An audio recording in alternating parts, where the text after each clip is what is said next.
मैं हूं अंतिमा बोमरे और आप सबका एमजी मैथमेटिक्स चैनल में स्वागत है।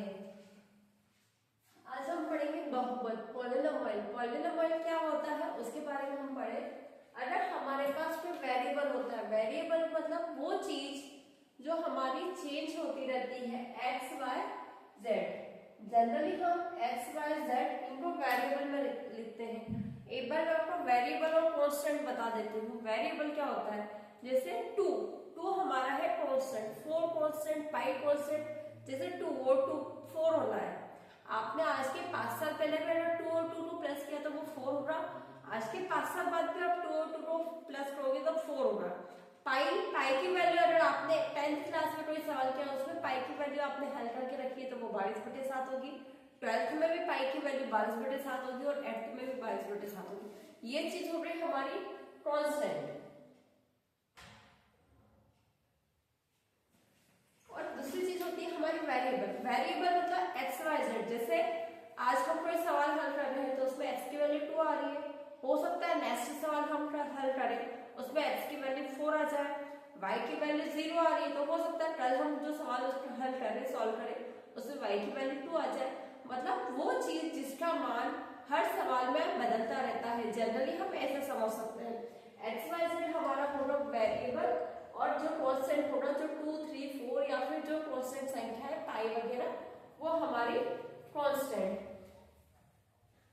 यहाँ पर x² + 5x + 6 ये हमारा होगा बहुपद। लेकिन जैसे ही हमारे अपॉन में एक्स वाई जेड आएगा वो बहुपद की कैटेगरी में नहीं आएगा। ये हमारा पॉलिनोमियल नहीं है। क्यों? क्योंकि यहाँ पर हमारा x अपॉन में है।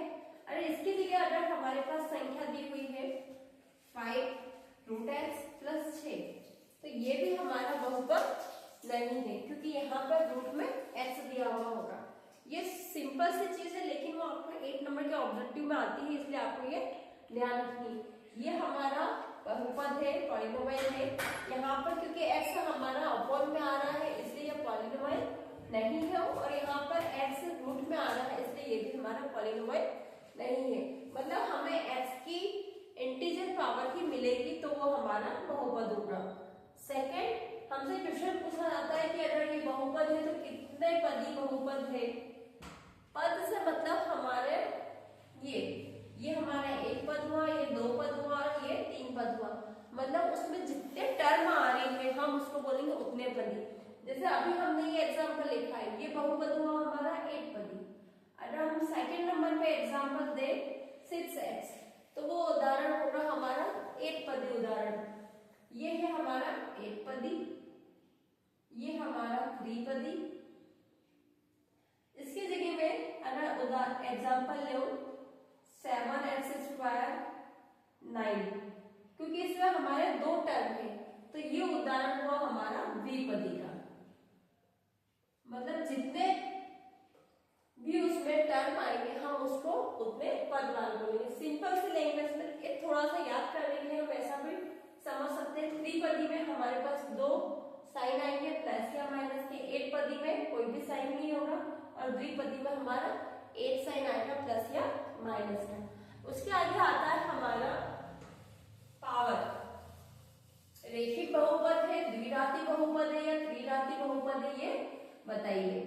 रेखिक बहुपद हम उस बहुपद को कहेंगे जहां पर हमारे वेरिएबल की हाईएस्ट पावर 1 होगी। जैसे यहाँ पर अभी हमें एक्स और वाई की कोई भी पावर नहीं दिख रही है, कोई भी पावर नहीं लगी हुई है, इसका मतलब है 1। ये हमारा रेखिक बहुपद का उदाहरण है।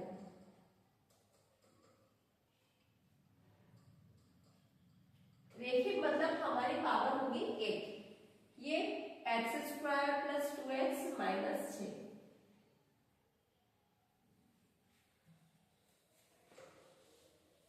ये हमारा द्विघात बहुपद है। यहाँ पर x की हाईएस्ट पावर है 2 तो ये हुआ हमारा द्विघात बहुपद।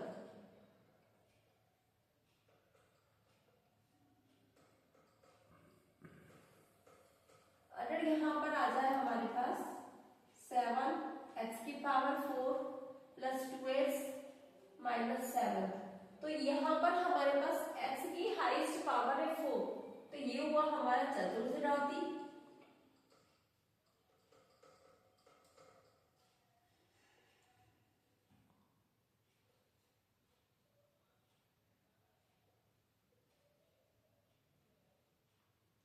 अगर हमसे पूछ रहे कि ये कितने घाती बहुपद है, तो यहाँ पर हम देखते हैं कि x की हाईएस्ट पावर है 3, तो ये हुआ हमारा त्रिघाती बहुपद।